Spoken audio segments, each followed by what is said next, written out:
Hello everyone, जय हिंद। आज है 17 फरवरी और आज की इस वीडियो में हम 17 फरवरी से बनने वाले करंट अफेयर के सभी इंपॉर्टेंट क्वेश्चंस का डिस्कशन करेंगे। जैसा कि डेली करते हैं रिवीजन। तो कल के क्वेश्चंस में हमने देखा था कि अंडर 19 जो क्रिकेट वर्ल्ड कप है, होस्ट किया साउथ अफ्रीका ने, विजेता रहा है ऑस्ट्रेलिया। बांग्लादेश में जो सैफ अंडर 19 फुटबॉल चैंपियनशिप रही, भारत बांग्लादेश दोनों ही इसके विजेता रहे हैं। अंतरराष्ट्रीय न्यायालय के नए अध्यक्ष के रूप में नवाब सलाम की नियुक्ति की गई है। डब्ल्यूएचओ ने रिपोर्ट रिलीज की है जिसमें कि 2022 में कैंसर के सबसे ज्यादा जो मामले दर्ज हुए ये है लंग कैंसर के। हाल ही में चर्चे में रही सीआरटी सेल थेरेपी, जिसके बारे में कल हमने डिस्कस किया था, कैंसर के इलाज में सहायक है ल्यूकेमिया के। डब्ल्यूएचओ ने नेल्सन मंडेला पुरस्कार से NIMHANs को सम्मानित किया है। इसके बारे में कल डिटेल में हमने डिस्कशन किया था, इसकी फुल फॉर्म भी मैंने बताई थी। यूएई के पहले हिंदू मंदिर का उद्घाटन प्राइम मिनिस्टर नरेंद्र मोदी ने किया अबू धाबी में। अडानी ग्रीन एनर्जी लिमिटेड के द्वारा सबसे बड़ा जो रिन्यूएबल एनर्जी प्रोजेक्ट है, इसमें बिजली उत्पादन किया गया है। कहां? कक्ष गुजरात में। समुद्र में जहाज पलटने से तेल रिसाव हुआ है। कहां? त्रिनिदाद और टैबेगो, साउथ अमेरिका में। ऊपर की तरफ लोकेशन मैंने दिखाई थी, जिसके कारण यहाँ आपातकाल घोषित किया गया है। असम में भी हाल ही में काजी नेमू, खट्टे नींबू को राज्य की फल जो कि डिक्लेयर किया गया। तो ये सभी क्वेश्चंस हम लोगों ने कल देखे थे। शुरू करते हैं आज का हमारा पहला सवाल, जो कि बहुत ही महत्वपूर्ण है। सवाल है, हाल ही में इलेक्टोरल बॉन्ड की वैधता पर किसने रोक लगा दी है? तो भारत का जो सर्वोच्च न्यायालय है, यानी कि सुप्रीम कोर्ट ऑफ इंडिया, इसके द्वारा सुप्रीम कोर्ट के देखिए जो मुख्य न्यायाधीश है 50वें क्रम के, आप सभी जानते हैं, धनंजय यशवंत चंद्रचूड़। इन्हीं के नेतृत्व में 5 जजों की संवैधानिक पीठ ने इलेक्टोरल बॉन्ड को, ये जो स्कीम थे, इसे असंवैधानिक करार देते हुए रद्द कर दिया है। इसके बारे में सारी डिटेल मैंने मेंशन की, कब लाया गया, क्यों लाया गया, किसे इससे फायदा हुआ है और क्यों इसे रद्द किया जा रहा है। ध्यान से पढ़ी, पूरी डिटेल लिखी है मैंने। ये लागू हुई थी 2 जनवरी 2018 को। प्रावधान क्या था? राजनीतिक दलों को गुमनाम चंदा देने की इजाजत थी। गुमनाम यानी कि व्यक्ति का नाम रिवील नहीं किया जाता था। किस अनुच्छेद के तहत असंवैधानिक घोषित किया गया है? आर्टिकल 19A(1) के तहत। बॉन्ड की गोपनीयता बनाए रखना यह असंवैधानिक है। यह स्कीम सूचना के अधिकार का उल्लंघन है। ठीक है, अब आगे आप पढ़िए, इस पर विवाद क्यों हुआ। वर्ष 2017 की बात है, जब हमारे जो वित्त मंत्री जीवित थे, अरुण जेटली जी, इन्होंने इलेक्टोरल बॉन्ड स्कीम विधेयक ये पेश किया था और ये दावा किया था कि इससे राजनीतिक पार्टियों को जो फंडिंग मिलेगी, इससे चुनाव व्यवस्था में पारदर्शिता आएगी और ब्लैक मनी पर भी अंकुश लग सकेगा। दूसरी ओर जो विपक्ष का था, इनका यह कहना था कि इलेक्टोरल बॉन्ड खरीदने वालों की पहचान जारी नहीं की जाती है और इससे कि चुनाव में काले धन का इस्तेमाल का जरिया ये बन सकते हैं। वैसे इसके इतिहास की मैं बात करूं तो देखिए, सबसे ज्यादा फायदा इलेक्टोरल बॉन्ड के माध्यम से यदि किसी पार्टी को हुआ है तो सबसे ज्यादा अभी जो सत्ता में है भारतीय जनता पार्टी को। 2018 से अभी तक इलेक्टोरल बॉन्ड के जरिए इसी पार्टी को सबसे अधिक चंदा मिला है। 6 सालों में चुनावी बॉन्ड से बीजेपी को 6,337 करोड़ की चुनावी फंडिंग हुई है। किसने क्या है, किसने की है, क्या की है? देखिए, नाम इसमें रिवील नहीं होता है, तो ये गोपनीय रखा गया है। और कांग्रेस को 1,108 करोड़ का चुनावी चंदा मिला है। मतलब आप डिफरेंस देख सकते हैं, 6 गुने का फर्क है। 2018, 19, 20, 21 और 22-23 के आंकड़े पूरी तरीके से मैंने एक चार्ट देख यहाँ पर ऐड कर दिया है, आप देख सकते हैं, जिसमें कि किन पार्टीज को एवरेज कितना चंदा मिला है। और इसे ही अभी हाल ही में, मतलब कि इसकी वैधता पर रोक सुप्रीम कोर्ट ऑफ इंडिया ने लगा दी है, जिसके 50वें मुख्य न्यायाधीश धनंजय यशवंत चंद्रचूड़ हैं। यदि मैं बात करूं इलेक्शन कमीशन ऑफ इंडिया की, तो इसका प्रभार संभाल रहे हैं राजीव कुमार। प्रेसिडेंट हो जाएंगे राष्ट्रपति, जो कि है द्रौपदी मुर्मू जी, देश की पहली महिला आदिवासी राष्ट्रपति। 17वीं लोकसभा चल रही है, जिसके प्रभार आप कह सकते हैं किसके पास है? ओम प्रकाश बिरला साहब के पास। अगले सवाल की तरफ चलते हैं। पहली बार किन प्रदर्शनकारियों पर आंसू गैस फायर करने के लिए खास तरह के ड्रोन का इस्तेमाल किया गया है? तो बस यही देखना रह गया था। किसानों के ऊपर अभी फार्मर्स प्रोटेस्ट जो दिल्ली में चल रहा था, इन पर कंट्रोल करने के लिए, मतलब भारत में पहली बार प्रदर्शनकारी किसानों पर आंसू गैस का इस्तेमाल ड्रोन से किया गया है। फरवरी 2024 में पंजाब हरियाणा के बॉर्डर पर किसानों को रोकने के लिए पैरामिलिट्री फोर्स और पुलिस के टीयर स्मोक यूनिट ने ड्रोन के जरिए किसानों पर आंसू गैस गिराए हैं। और इस ड्रोन को किसने बनाया है? दृश्या ने। दृश्या यानी कि drone imaging and information service of Haryana limited के द्वारा। इस ड्रोन को इंटरनेशनल बॉर्डर, जैसे कि पाकिस्तान हो गया, बांग्लादेश हो गया, इनकी सीमा पर सर्वे इंफ्रास्ट्रक्चर और कृषि कार्यकाल के लिए डिजाइन किया गया है। कृषि कार्य के लिए, लेकिन अब किसानों में इसका इस्तेमाल किया जा रहा है इन्हें रोकने के लिए। तो इस ड्रोन का जो इस्तेमाल होता था ना, ये खास अभियान के दौरान जो आतंकवादी है, घुसपैठी है, इनको ब्लाइंड यानी कि ना देख पाने के लिए किया जाता था। तो ड्रोन आधारित आंसू गैस लॉन्चर को ड्रोन टियर स्मोक लॉन्चर भी कहा जाता है, जिसे बीएसएफ ने यानी कि बॉर्डर सिक्योरिटी फोर्स ने 2022 में पेश किया गया था और अब इसका इस्तेमाल किया जा रहा है किसानों पर। अगले सवाल की तरफ बढ़ते हैं। भारत की किस द्वीप पर नया नेवल बेस स्थापित करने जा रहा है? भारत किस द्वीप पर यह नेवल बेस स्थापित करने जा रहा है? तो मिनिकॉय और Agatti, both A and B इसका राइट आंसर हो जाएगा। अभी अगले ही महीने 4-5 मार्च को राजनाथ सिंह जी इसका उद्घाटन करने जा रहे हैं। भारत ने इस क्षेत्र में अपनी सैन्य ताकत बढ़ाने के लिए यह कदम उठाया है। मिनिकॉय 9 डिग्री पर है और मिनिकॉय द्वीप मालदीव से मात्र 524 किलोमीटर दूरी पर स्थित है। अब 9 डिग्री दूरी पर है तो आप यहां से कंफ्यूज हो सकते हैं 8 डिग्री, 9 डिग्री और 10 डिग्री में। तो यहां से मैं लिख देती हूं बंगाल की खाड़ी में अंडमान निकोबार, यहां पर मैं लिख देती हूं अंडमान और निकोबार के बीच में एक चैनल है। अंडा यानी कि 0, तो 0 10 में ही आएगा, तो यहां से मैं सीधे सीधे लिख देती हूं 10 डिग्री चैनल अंडमान और निकोबार के बीच में ये हो जाएगा। अब 8 डिग्री और 9 डिग्री रिलेट करते हैं। देखिए आप यहां देख पा रहे हैं मालदीव, यहां पर मिनिकॉय में कर देती हूं और ऊपर में लक्षद्वीप तो है ही, तो यहां पर लक्षद्वीप मैंने लिख दिया।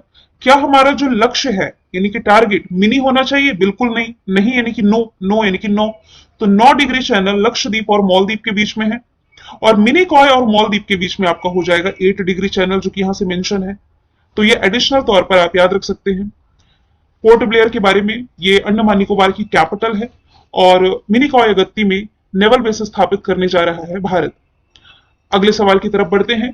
यूनाइटेड वर्ल्ड रेसलिंग ने हाल ही में किस देश के रेसलिंग फेडरेशन को निलंबित किया है? तो भारत का जो रेसलिंग फेडरेशन है यानी कि कुश्ती संघ, इसे अभी हाल ही में यूनाइटेड वर्ल्ड रेसलिंग ने निलंबित कर दिया है। यूनाइटेड वर्ल्ड रेसलिंग ने पिछले साल 23 अगस्त को वर्ल्ड फेडरेशन ऑफ इंडिया को अस्थायी रूप से निलंबित किया था, क्योंकि कुश्ती महासंघ तय समय पर चुनाव कराने में विफल रहा था।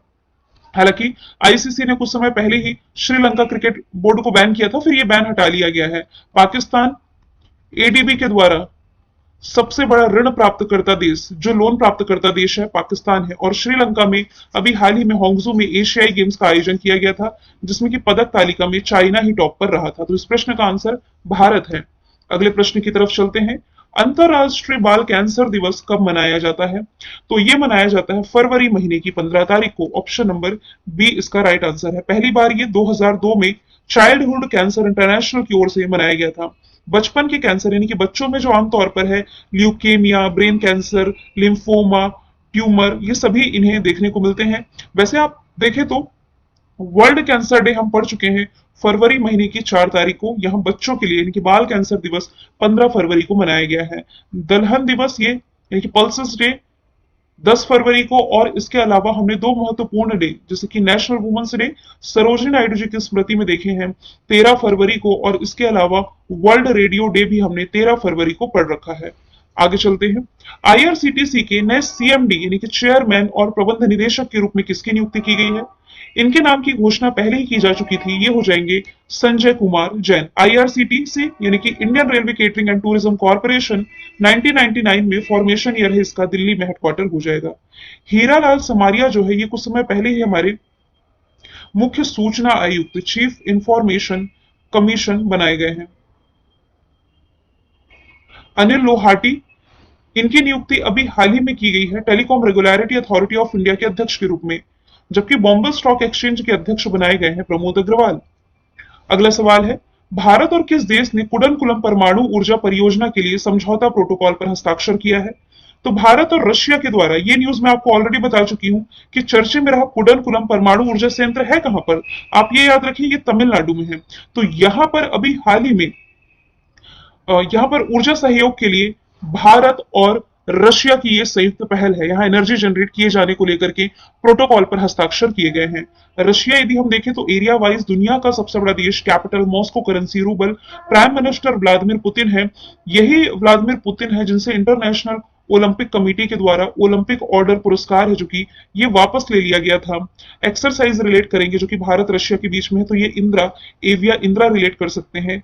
AK-203 असॉल्ट राइफल को लेकर के भारत और रशिया के बीच में डील है। इसके अलावा S-400 मिसाइल को लेकर के भी भारत रशिया के बीच में डील है। आप ये भी रिलेट कर सकते हैं S-400 मिसाइल का जो नाम है बदल दिया गया है, बदल करके किया गया है सुदर्शन। ठीक है, अभी सबसे प्राचीन किला इसी रशिया में पाया गया था, ये भी आप रिलेट कर सकते हैं। ब्रह्मोस मिसाइल को लेकर के डील है जो भारत की, ये फिलीपींस के साथ में है। नेपाल के साथ भारत ने आने वाले 10 सालों में 10,000 मेगावाट बिजली निर्यात को लेकर के समझौता किया है। और फ्रांस से राफेल विमान तो प्राप्त कर ही चुका है भारत, अब 26 राफेल, राफेल के बाद राफेल एम लेने जा रहे हैं, 26 राफेल एम लेगा, है ना। अगला सवाल है T20 वर्ल्ड कप 2024 में जो होने जा रहा है, इसके लिए भारतीय कप्तान के रूप में रोहित शर्मा की नियुक्ति की गई है। ऑप्शन नंबर बी इसका राइट आंसर हो जाएगा। आपको मालूम है कि अभी जो T20 वर्ल्ड कप है ये अमेरिका और कैरिबियन में होना है, जून के महीने में आयोजित किया जाएगा। तो कैप्टन होंगे रोहित शर्मा। बीसीसीआई की स्थापना 1928 मुख्यालय मुंबई, रोजर बिन्नी अध्यक्ष, सचिव जय शाह हो जाएंगे जो कि एशियाई क्रिकेट परिषद के तीसरी बार अध्यक्ष बनाए गए हैं। यदि मैं बात करूं विराट कोहली की, तो इन्हें भी हाल ही में आईसीसी के द्वारा ODI cricketer of the year चुना गया है 2023 का, जबकि आईसीसी ने T20 cricketer of the year लगातार दूसरे वर्ष चुना है सूर्य कुमार यादव को। शुभमन गिल गुजरात टाइटंस के कैप्टन बनाए गए हैं आईपीएल के लिए। नवा प्रश्न है सौराष्ट्र क्रिकेट एसोसिएशन स्टेडियम का नाम बदल करके किसके नाम पर रखा गया है, तो ये हो जाएगा निरंजन शाह के नाम पर। आपको ये बताना है कि ये है कहां। अच्छा, मैंने मेंशन कर दिया है, कोई बात नहीं है।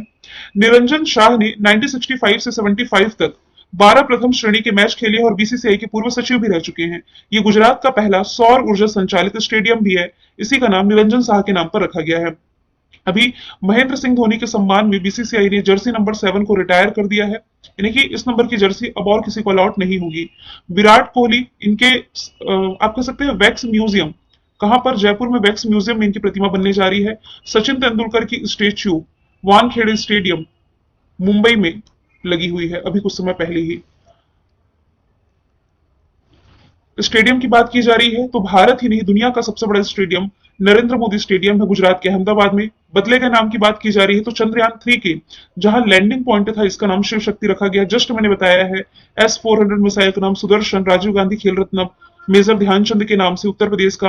अयोध्या एयरपोर्ट महर्षि वाल्मीकि के नाम पर, और जंक्शन अयोध्या अब जो अयोध्या धाम जंक्शन होगा।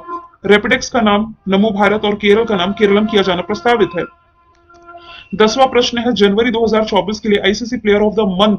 देखिए, मेल कैटेगरी में बात की जाए तो समर जोसेफ और फीमेल कैटेगरी में बात की जाए तो एमी हंटर, यानी कि समर जोसेफ जो है ये वेस्ट इंडीज की, एमी हंटर है आयरलैंड की, इन दोनों को ही चुना गया है। आईसीसी का डिस्कशन है तो इंटरनेशनल क्रिकेट काउंसिल 1909 स्थापना, दुबई यूए हेडक्वार्टर, ग्रेग बार के लिए अध्यक्ष है। अभी जो 13वां मेंस वर्ल्ड कप भारत के अहमदाबाद में हुआ, विजेता इसका ऑस्ट्रेलिया रहा था। अभी अंडर 19 वर्ल्ड कप भी खेला गया साउथ अफ्रीका में, इसमें भी विजेता ऑस्ट्रेलिया है भारत को हरा करके। और आईसीसी हॉल ऑफ फेम में शामिल पहली भारतीय महिला क्रिकेटर डायना एल्डोजी हो जाएंगी। ठीक है, 11वां प्रश्न है पहले digital India future skill summit का आयोजन ये किया गया है असम के गुवाहाटी में, और बिहार विधानसभा के नए अध्यक्ष नंद किशोर यादव को चुना गया है। स्ट्रैटेजी के में देखें तो हिस्टोरिया एनिमिलियनम किताब लिखी गई है अरस्तु के द्वारा। खालसा पंथ की स्थापना गुरु गोविंद सिंह ने की। The economic history of India किताब रमेश चंद्र दत्त ने लिखी है। डाक व्यवस्था शुरू करने वाला पहला ब्रिटिश गवर्नर जनरल डलहौजी था। मोहिनीअट्टम आप रिलेट कर सकते हैं केरला से। राष्ट्रपति पर महाभियोग संसद के किसी भी सदन चाहे लोकसभा हो राज्यसभा हो लाया जा सकता है आर्टिकल नंबर 61 के तहत। क्षमादान की शक्ति राष्ट्रपति की आर्टिकल 72 में। एशियाटिक सोसाइटी ऑफ बंगाल के संस्थापक विलियम जोन्स थे। मैंने कल आपसे जो सवाल पूछा था कि अंतरराष्ट्रीय वुशु महासंघ ने 2023 की महिला वुशु एथलीट किसे चुना है, आंसर था नाओरम रोशिबिना। आज का सवाल है पुरानी पेंशन योजना को बहाल करने वाला पूर्वोत्तर भारत का पहला राज्य कौन बना है, तो इसका आंसर आप कमेंट बॉक्स में